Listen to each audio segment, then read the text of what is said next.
అయితే నాదెండ్ల భాస్కర్ ఎపిసోడ్ అప్పుడు గవర్నర్ రామ్లాల్ గారు చేసిన రోల్ కరెక్ట్ అంటారా? Role is wrong. ఎక్కడంటే చాలా హేస్టీ రోల్ అది.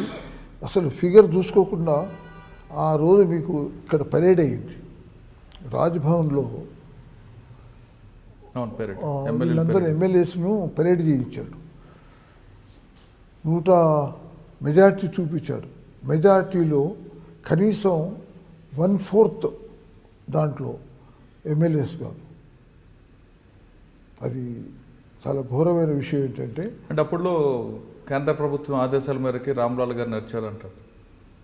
ఇక అది ఇక లోపాయకారిగా అది ఒక దిరీజ్ టాక్ ఏంటంటే ఆయన పూర్తిగా ఏది పైనుంచి ఏ ఇన్స్ట్రక్షన్ ఉంటుంది క్యారీ అవుట్. కానీ ఆ రోజు మాత్రం ఆయనకు చూపించిన ఫిగర్ మాత్రం రాంగ్ ఫిగర్. అక్కడ యాక్చువల్గా మెజారిటీ అయితే ఫిగర్ చూపించాడో అది ఇట్స్ నాట్ ఏ. సార్ ఆ ఫిగర్ రాంగ్ చూపించిన తర్వాత గవర్నర్ ఆదేశాల మేరకు నాదెండ్ల భాస్కర్ గారు సీఎం అవ్వడం, నెల రోజుల పాటు సీఎం ఉన్నారు. ఇక్కడ 2 క్వశ్చన్స్ ఉన్నాయండి. నెల రోజుల్లో నాదెండ్ల భాస్కర్ గారు తీసుకున్న నిర్ణయాలు ఏ విధంగా ఉండేవి? ఆ నెల రోజుల్లో రామారావు గారు తిరిగి ప్రభుత్వంలో రావడానికి ఎలాంటి కష్టపడ్డారు? 2 ఉన్నాయండి దాంట్లో. ఈ నెల రోజుల్లో కనీ వీరిగాని జీవో శిష్యు అయినాయి. మీరు వ్యాపం ఉందో లేదో చాలా. ఇప్పుడు ఒకటి మెయిన్గా ఎన్టీ రామారావు గారు చేసిన దాంట్లో ఒకటి పెద్ద తప్పు ఏంటంటే ఎంప్లాయీస్ది 55 నుంచి 58 ఇయర్స్ ఉండే వాళ్ళకు రిటైర్మెంట్. దాన్ని అకస్మాత్తుగా వితౌట్ ఎనీ దాని 55 చేశాడు. దాంతోనే ఎంతోమంది చచ్చిపోయారు, కొంతమంది బాధలు పడ్డారు. చాలా పెద్ద ఎంప్లాయీస్లో ఒక అన్రెస్ట్ వచ్చింది. Employees not only employees, even pensions also చాలామంది బాధపడ్డారు. అయితే దాన్ని ఇమ్మీడియట్గా ఇతను రాగానే ఫస్ట్ ఈ హ్యాజ్ రిస్టోర్డ్ బ్యాక్. మళ్ళీ 58 చేశాడు. అదొకటి. అంటే ఉద్యోగస్తులు అందరూ మంచి చేసుకోవడానికి, ఉద్యోగస్తులు తీసుకోవడం చెప్తున్నా మీకు. ఒకటి అది ఆయన మెయిన్గా ఆయన చేసింది. కొన్ని కాలేజెస్ ఇచ్చాడు, మెడికల్ కాలేజెస్, ఈ ముస్లిం కాలేజెస్ ఇచ్చింది ఆయనే అప్పుడు. దాని తర్వాత ఇంకా మీకు మెయిన్గా ఇంకా కొన్ని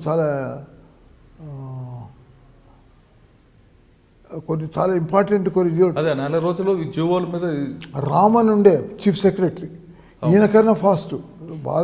నాదెండ్ల భాస్కర్ రావు గారే చాలా ఫాస్ట్. అంతకన్నా ఫాస్ట్ రామన్ గారు. ఇద్దరు కలిసి జీవోలు పిచ్చి అన్ని జీవోలు ఎన్ని ఇష్యూ అయినాయంటే ఎన్నో నవ్వుతున్న భవిష్యత్తు. ఆ 1 మంత్లో అయిన ఇష్యూ జీవోలు మీకు ఎక్కడ ఏ సీఎం అప్పుడు కూడా కాలేదు. 1 మంత్లో అన్ని జీవోలు ఇష్యూ చేశారు. ఆ జీవోలతోనే కానీ దాని ఎఫెక్ట్ ఏం పడలేదు.